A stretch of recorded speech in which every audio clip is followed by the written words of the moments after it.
Hi, everybody. We're live today with Judy Heumann.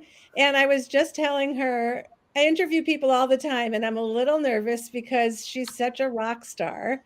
And it's such an honor, really an honor to be here with you tonight. I want to start by saying thank you to our sponsor, Facing History and Ourselves. Facing History uses lessons of history to challenge teachers and their students to stand up to bigotry and hate. And Judy's been along for a ride with them. So I want to tell you that we're going to talk a little bit about Judy tonight, but you're going to be left wanting much more. And so you're going to be able to get that on March 1st at 7:30 for an hour.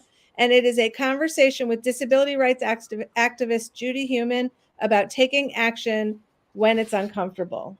So I'm going to give a little bio because it just seems, first of all, I put the information, nope, not yet. I'm going to put the information for the event in the chat. Sorry, there's only me here tonight. I usually have Jessica, but she's not on tonight. So thank you for your patience. And I'm going to put all the information for you to sign. You have to sign up. So go to the link and make sure to sign up because it's going to be extraordinary because, you know, as I found out over the last few days of reading and watching Judy, you really can't get enough of her. So let me give you, it's a short bio. Her website, judyheumann.com, you can find so much that you'll want to keep reading and seeing. Judy is the co-author of Being Heumann, an unrepentant memoir of a disability rights activist. And she's featured in the documentary Crip Camp, A Disability Revolution. That's how I met Judy, because I was at the opening night in New York and we got to meet there. And wow, what a night. It was amazing. That was thanks to my cousins, Sarah Boulder and Jim Lebrecht, who are your people, right? They are connected to you. Jimmy is one of the directors for Crip Camp, and Sarah, outside of being a producer, also loves you as her cousin. Oh, yeah, we do love each other very much. Okay, so first of all, Judy's devoted her life to the rights of disabled people. She was instrumental in the passage of disability legislation, including the ADA, Americans with Disability Act.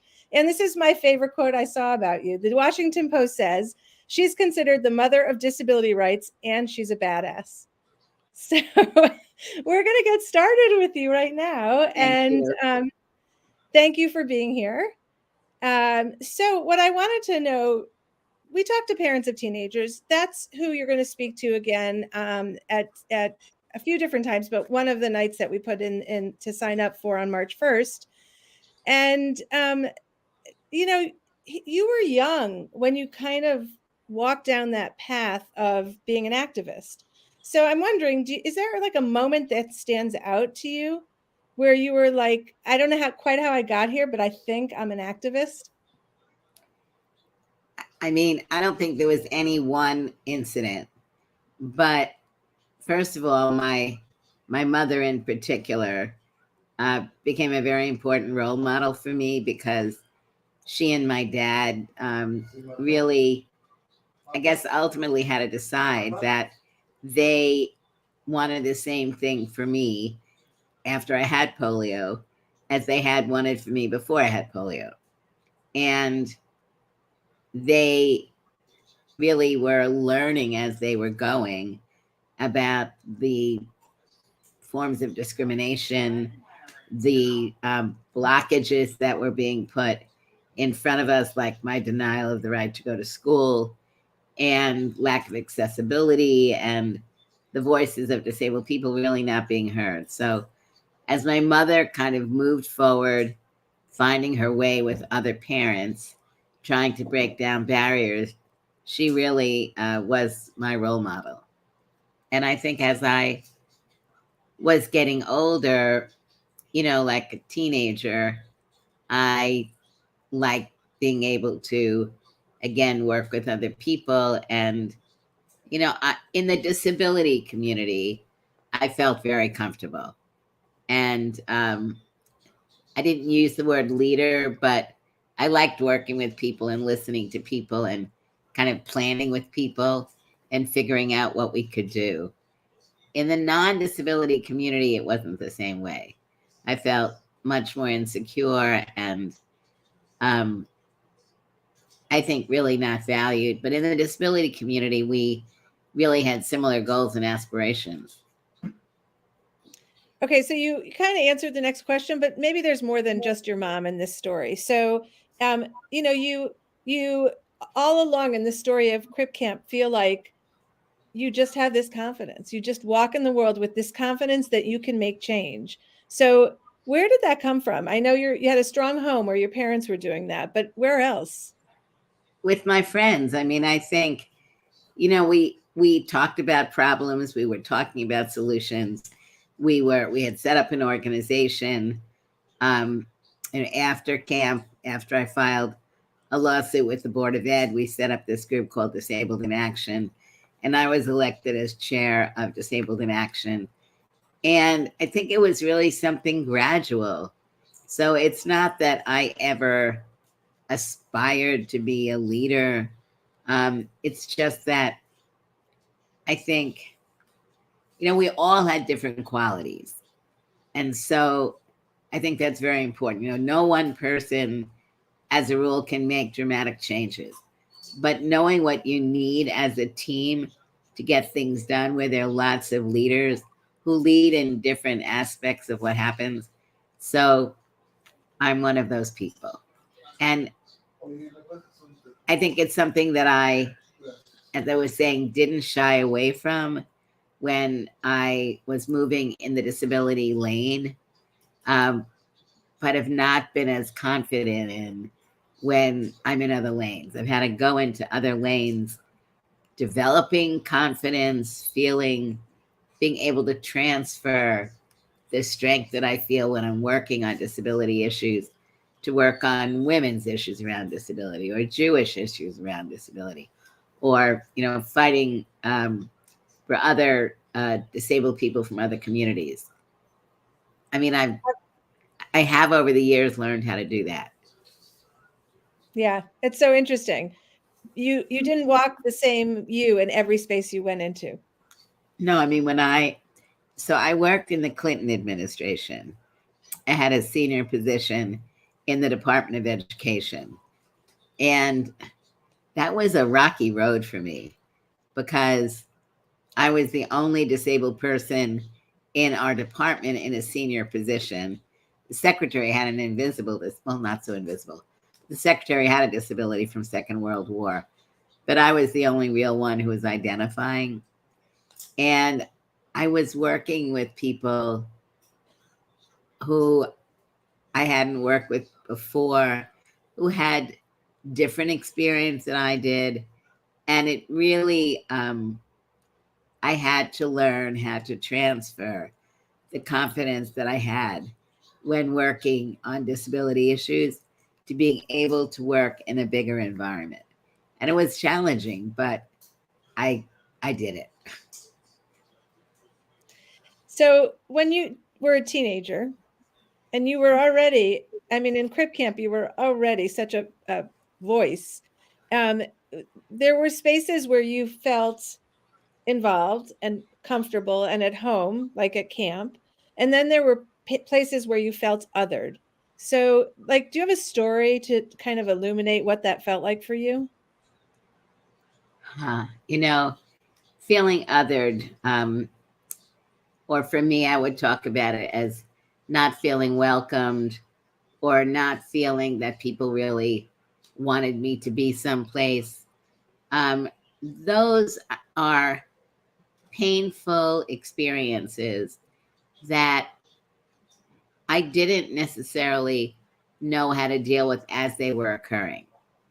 I found for me that it was important to have, as I keep saying, my friends who had disabilities because they were having similar experiences. And so being able to talk to somebody who could understand what I was experiencing was and is still very important. But I had this one incident when I was in college. And I went to college in New York City, in Brooklyn, which is where I grew up. And I went to a school called Long Island University. And I lived in the dormitory. But usually on weekends, I went home to my parents. And because I didn't really feel connected to what was going on campus life. I had friends, and the one weekend I stayed there, there was a knock on my door. We lived in a building where uh, both male and females could go to the different floors. And this guy knocked on the door, and I opened the door. My roommate wasn't there. And he said, did I know any women? Did I know a woman who would be interested in going out on a date? There were a couple of couples that were going out, and the one woman got sick, and so the guy didn't have a date. So they didn't come to the door and say, would you like to join us and go out? They said, did I know anybody? And I remember being completely stunned, and really hurt. And I wanted to cry, but I wasn't going to do that in front of this guy. So I just said, no, sorry, I don't know anybody. But I think that type of discrimination, that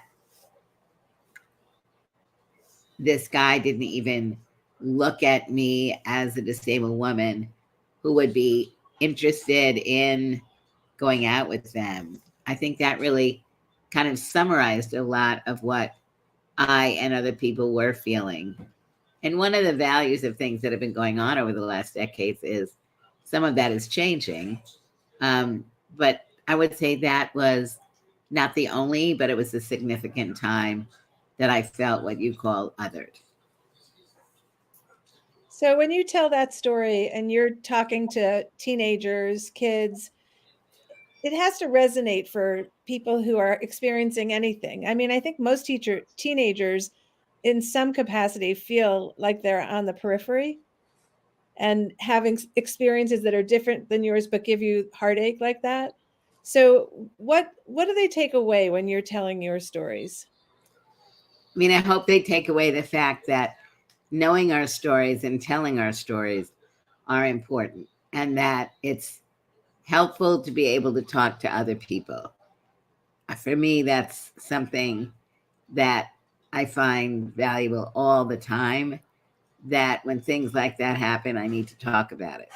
Now, who I talk to about it depends, but I think it can become very overwhelming if we keep those things only within ourselves. Some way of expressing joy as well as pain, I think, is very helpful.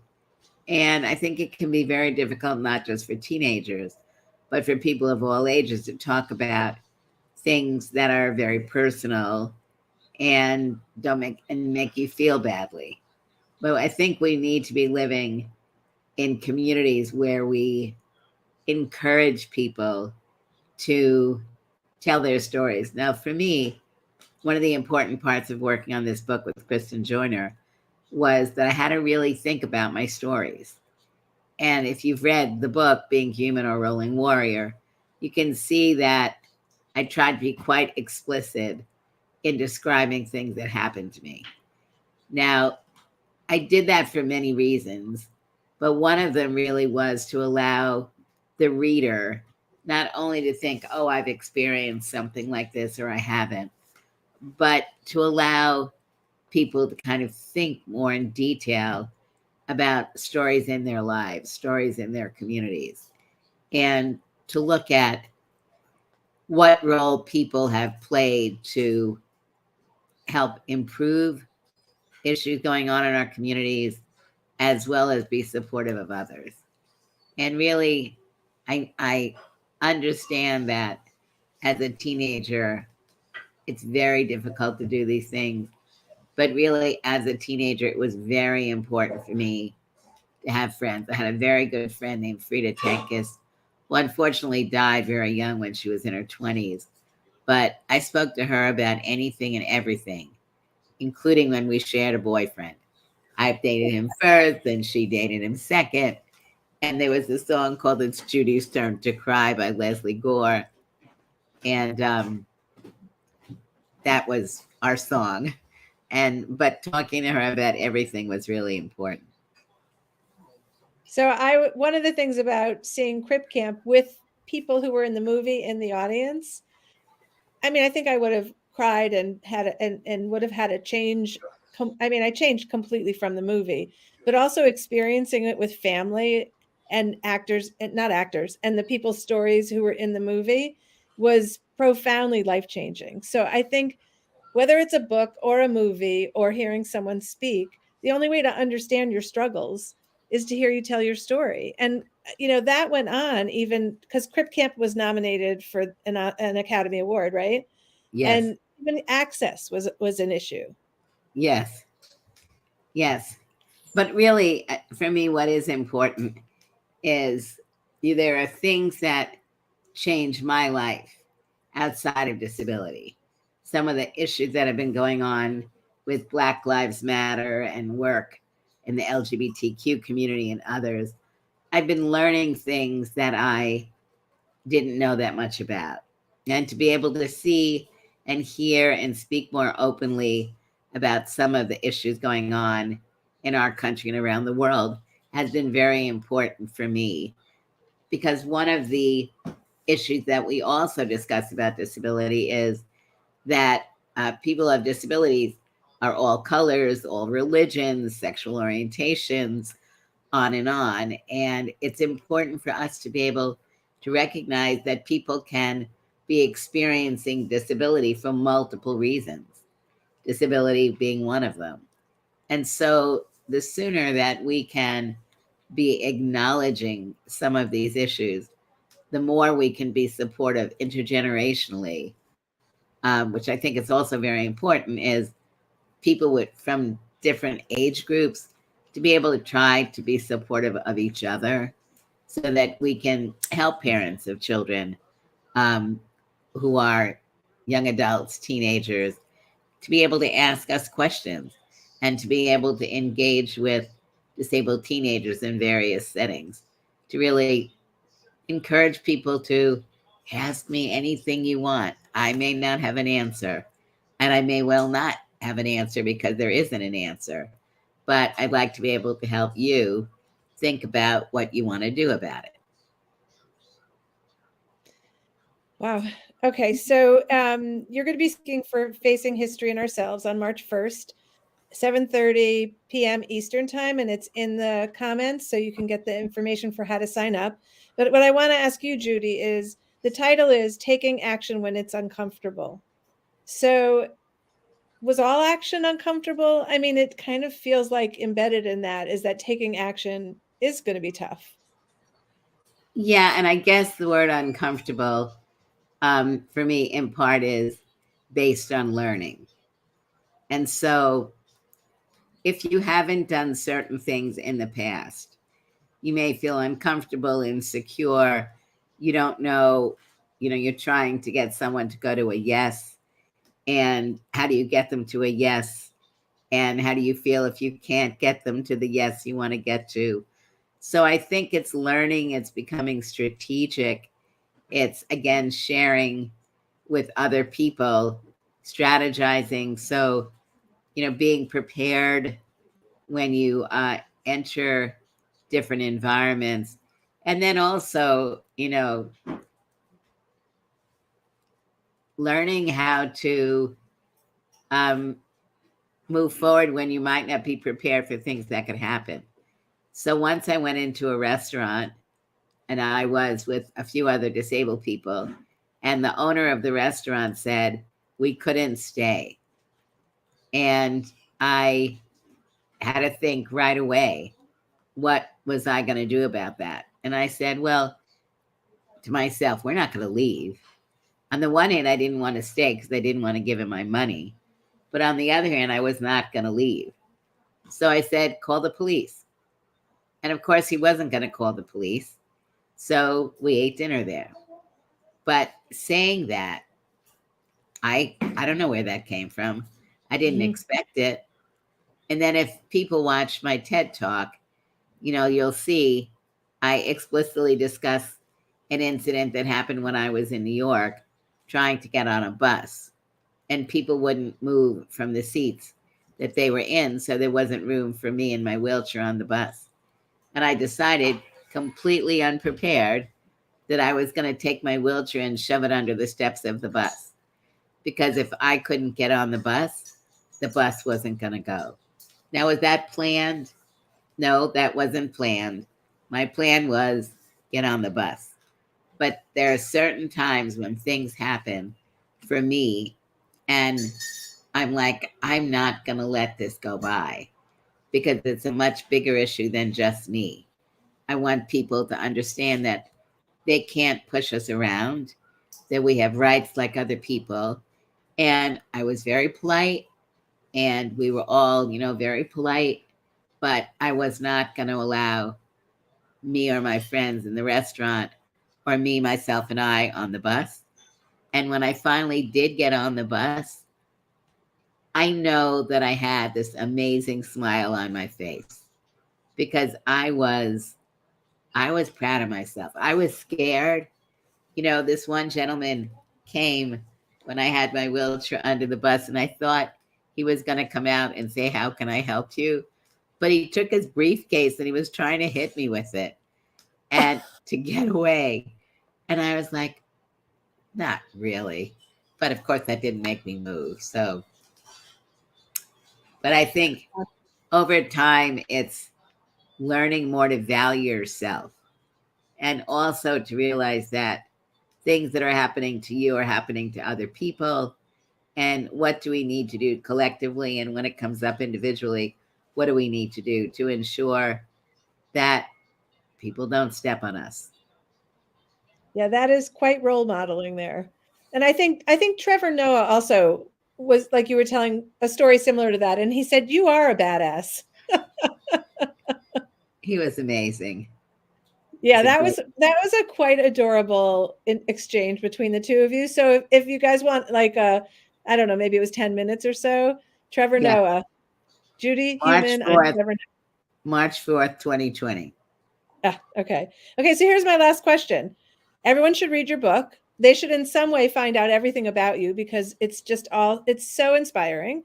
But what do you want people to take away from your autobiography? That we all have autobiographies and that we need to um, talk to friends, family, talk about things that are important to you, the good and the bad, and the you're not quite sure what, but feel proud of who you are. Try to work with people who can help you move forward. And remember that you're a valuable part of society and we all have contributions to make. Okay, Judy Heumann, this was the best. Thank you so much for taking the time late at night to talk to me. I really, really appreciate it. Thank you, everybody. I look forward to seeing you soon.